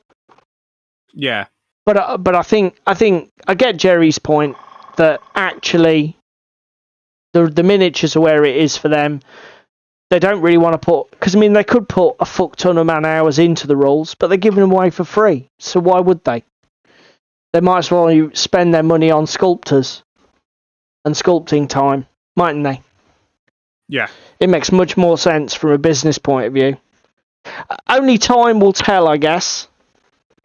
And the other thing is, while Games Workshop, what do you mean, Jerry? Are they though? Are they putting a ton of money? Is this because I think I've heard is this the scandal about slave labour for 3D sculpting and giving people 10 pence an hour?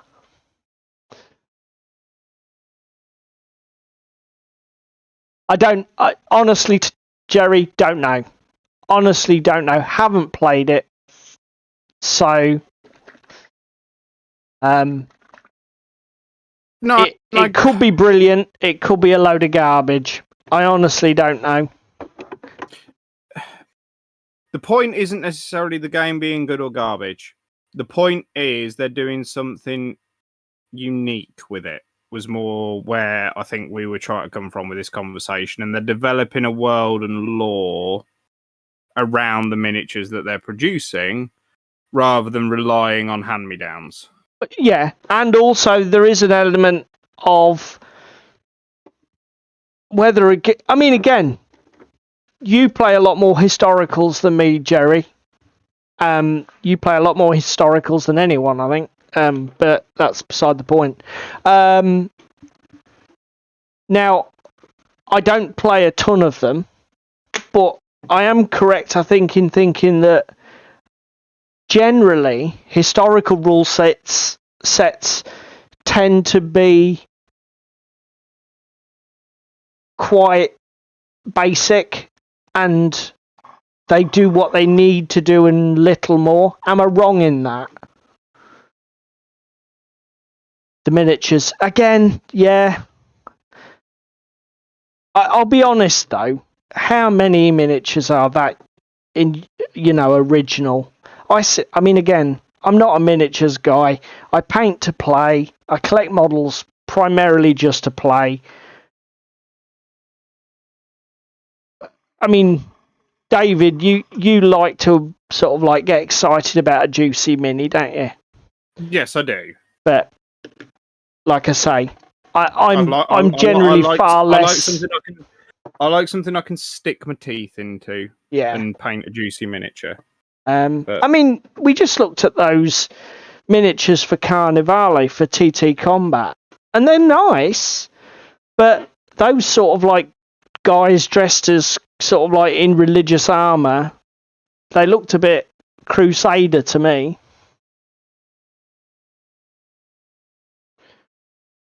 Yeah, putting lipstick on a pig, hanging an IP off a game.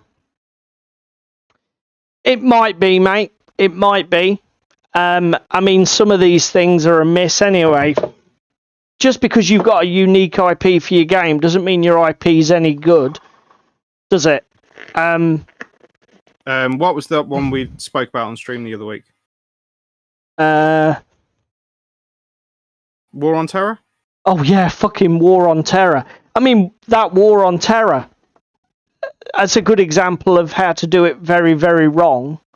I mean, they've got the whole business, miniatures, game rules, IP. The game sucks. I wouldn't touch it with somebody else's. The miniatures weren't bad.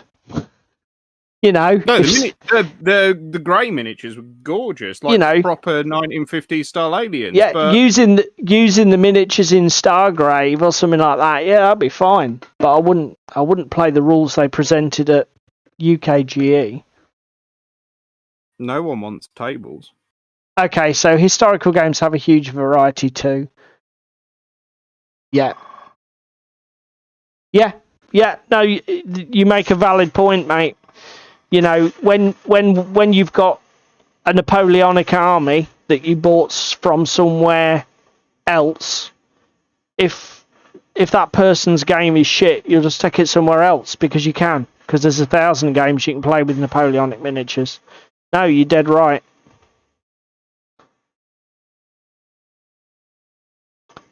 And that is another thing. All of these companies that start off with the miniatures as the driving force and then want to add rules later, they could potentially all fall into the same trap then, David, couldn't they?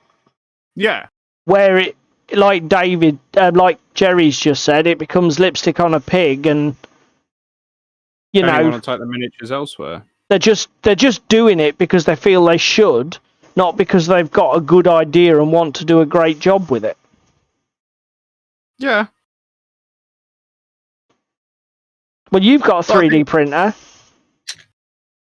So yes, I have. Your mission, should you choose to accept it, somebody start humming the Mission Impossible theme, is to print 2 forces for each of these games, and we'll play them and find out whether these games are crap. How about that? Yeah, I mean, Jerry, to be fair, I support both of these Patreons because I was looking to diversify what I have for Frostgrave. It's just that more and more stuff has been released, and it was just a conversation that we were having with regards the content that people are putting out and USPs and that kind of thing, because it comes into choosing a game for Paul and me. And as I say, the other thing that I will say is what I said a minute ago. Don't get me wrong. There is nothing wrong with Age of Fantasy and Grimdark Future. They are, particularly if you're an entry-level gamer who's looking for something very quick, very light, very easy, they're great. But they don't really have enough depth for me to make them a go-to first choice preferred game. Well, again, I think you would rather play. Is it fair to say you'd rather play Blood Bowl than OPR?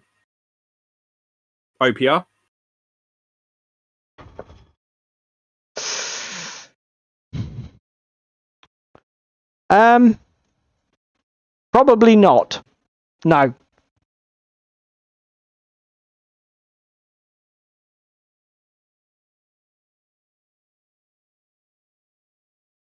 What is on the list then that you would pick over OPR that is a game that you don't play that often or you don't particularly like? Batman. That a game don't play often. I mean, the thing is, to be fair, you know me, I'm a gaming magpie. I'd like to play a different game every month and just do them all on a rotation. Just keep my palette constantly refreshed. I'm not a deep diver. I'm not an obsessive. I don't want to collect everything for a particular faction and play the same game every week. No. But in fairness to OPR, what I would try and do in my head is compare their games to games that, to me, do similar things on paper. And Blood Bowl is a sports simulation. It's not at all anything like any of their games. I mean, would I rather play Kill Team 21 or one of their skirmish variants? I'd rather play Kill Team 21 because I like Kill Team 21s. I like what they've done with the concealed or engaged status thing. I think there's an interesting interaction there. I like the individuality of the models. And I like I like it. I like lots of aspects of the game. So, would I rather play Grimdark Future Firefight, or would I rather play Kill Team 21? I'd rather play Kill Team 21. Do you know what I mean? Because it's a good game.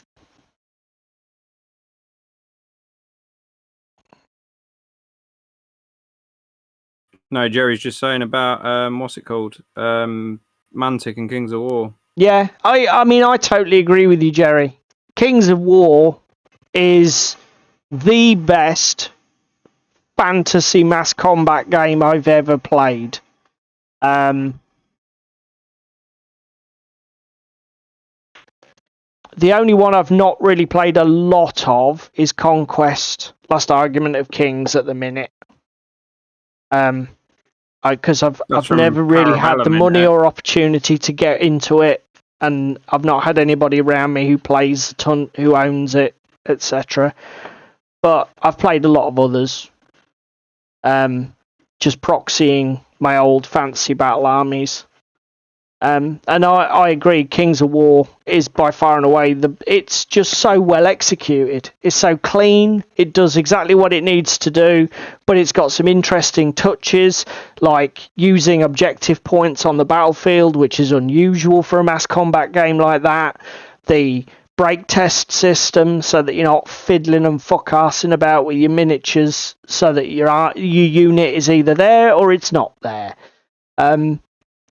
You know, the way that they've sort of like tweaked the dice mechanic so that you're very focused on your active turn and you don't roll any dice in the passive turn, so it works really well for a tournament setting. The design thought that's gone into that game is next level. Just the little touches that have gone into that are boom. For me,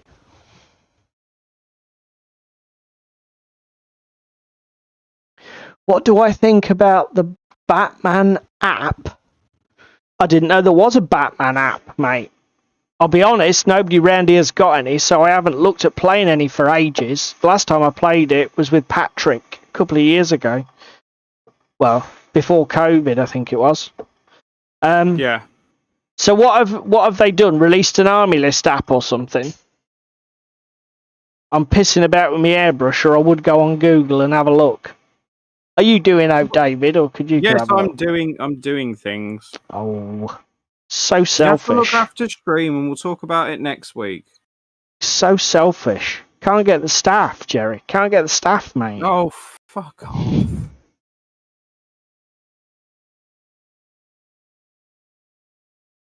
Oh, so they've added app. You're telling me they've added app interaction into the game? What? Mind blown. I'm still on 3rd edition. I didn't even know they'd... Actually, that's a lie. I did sort of register that they'd come out with a new edition. Because it's got a very dark look to it, hasn't it? Because I think they've sort of like gone along with the new Batman movie. Now Jerry says this is all ringing a massive bell. It's all come back to you because you can remember things in your old age. Shut up, cheeky fucker. Okay. Do you know what, Jerry? I shall deep dive, and like David says, we may be talking about this. No, it's just list building and stat lines, and it's a bugger to use apparently. Oh right. I mean, to be fair, I used to use one called Crew Builder, which I think was a fanbot one back in the 2nd edition and 1st edition. Then it got it became redundant when they overhauled 3rd edition and they changed all of the unit cards and stuff, and they actually retired and made a lot of the really old models not legal, which pissed me off. Put them into like legacy mode. But to be honest, some apps I will use all the time. The Malifaux app. Infinity Army Builder? Yeah, Infinity Army and the Malifaux app are brilliant. I'll use them to build lists and I'll use them when I'm playing the game. No problem. Most other apps, I'll dabble, but I'd rather do an army list in Excel, create custom little A5 army unit cards, and record all my information on there. I've even done that for Malifaux, to be honest. When you're learning an army for the first time, it's a lot easier than trying to use the app every 2 minutes and accessing all the rules. I'm not a technophobe by any stretch, but what do you think, David? What about, do you like apps in games, or are you an old pen and paper guy? I like Infinity Army Builder. Yes. It's about my only run-in. I tried the AOS one when that was free. Do you use Battlescribe much? Pay-per-view. I use Battlescribe a bit, but I tend to use Battlescribe, build them, then print them out. Yes, I agree. I don't like using Battlescribe during the game. Somebody's army builder for a game I absolutely love, but I cannot stand. DZC. TTCombat have not done well there with how you select your units and everything else. It's just not nice to use. Their browser-based one. Yeah, and it's only browser-based, so you're best off using it on a laptop or a desktop and printing it out and bringing it into Club, because you cannot build it on a mobile. It is literally not optimized in the slightest. So when you say you have no choice but to use it, Jerry, is that because that's the only place you'll get errated and up-to-date rules for the models? If you don't look at the app, you'll never know. Because that seems like a bit of a lazy load of old bollocks, frankly. Talking of apps, I noticed that fucking Privateer Press are turning theirs into a cash cow. Now, I've actually sung the praises of Privateer Press in the past, because the War Room app for War Machine and Hordes, when it was launched back in 2nd edition, question mark? Well, it was on 3rd edition now, 4th? I think we're on 4th edition now. It was £60, one-off fee, you get it for life. Well, not anymore. Because the new app is going to retire the old War Room, and I don't think anybody who paid their £60 is going to get a lifetime free subscription. Now it's X pounds per month. And then they wonder why they had an issue in the competitive scene. Yeah, you got no stack cards. Yeah, that's bullshit, mate. Yeah, that's bullshit. There should always be PDF or digital downloadable copies for the technophobes. It's low effort. It should just be a thing. Is the app on a subscription service, or is it free, Jerry? Tell me it's a subscription service, and that's one game I'll probably never play in the new edition. Because they can fuck that off.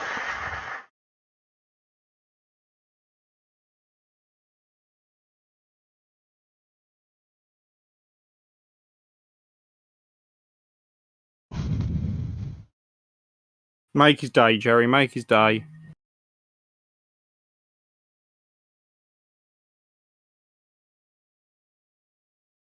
Oh, free. Oh, that's good. Have you got an opinion on the new War Machine Hordes one, mate? Me? No, I was talking to Jerry, because I don't. Although, are you following the new news on War Machine and Hordes, David? Because you're a warmer man, aren't you? You've got armies. Not yet. Not yet. I'm going to wait until it's out, because I don't like to pass judgment on an unopened book. Okay. It's like I didn't pass judgment on Votann, and then they got banned from everywhere. So yeah. I think the mini's good. I think the rules are out for 4th, aren't they?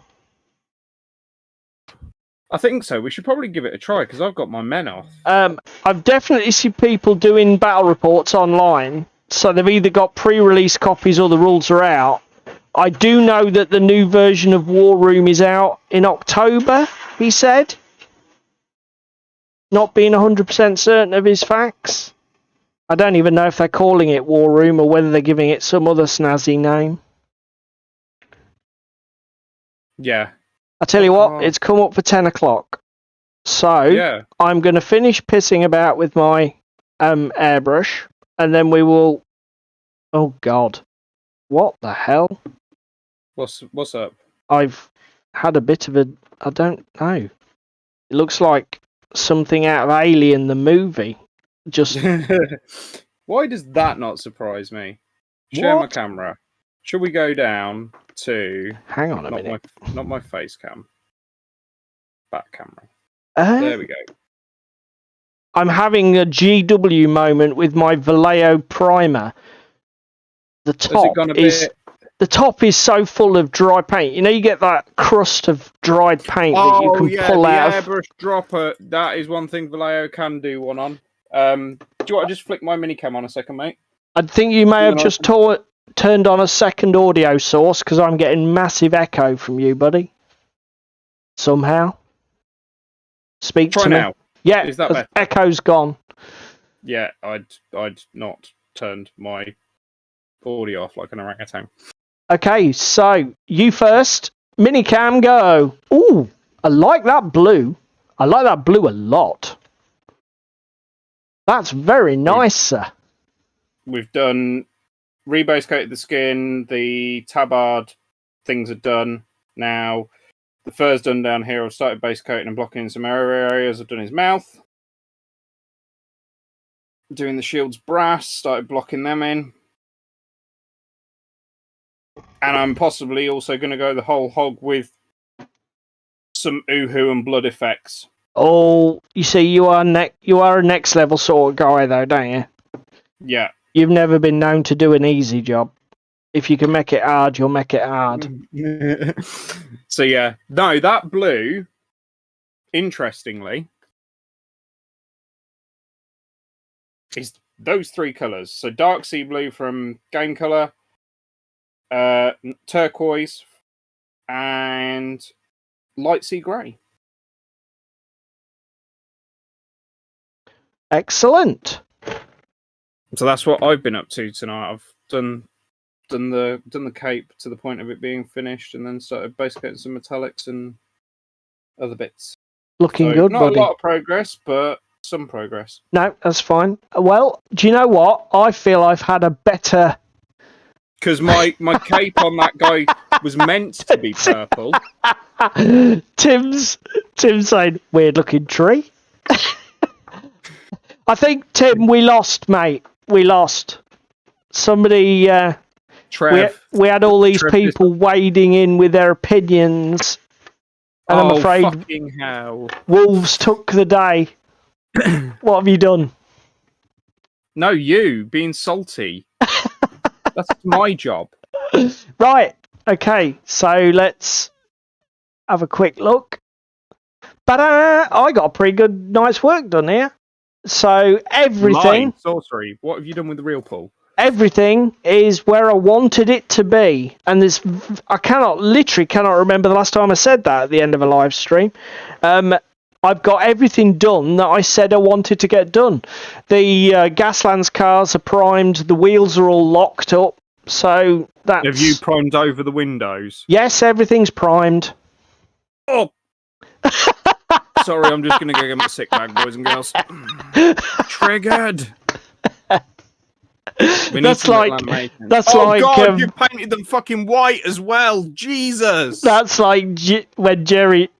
I will remember vividly when Jerry was talking on Tabletop. It was one of the weekenders, and they were talking about role-playing games, and he did that sort of like gag reflex thing when he was talking about playing D&D with miniatures. So fucking funny. He says, "Oh, sorry, a little bit sick came up there." Fucking so deadpan. But just like you, he's a complete fucking drama queen.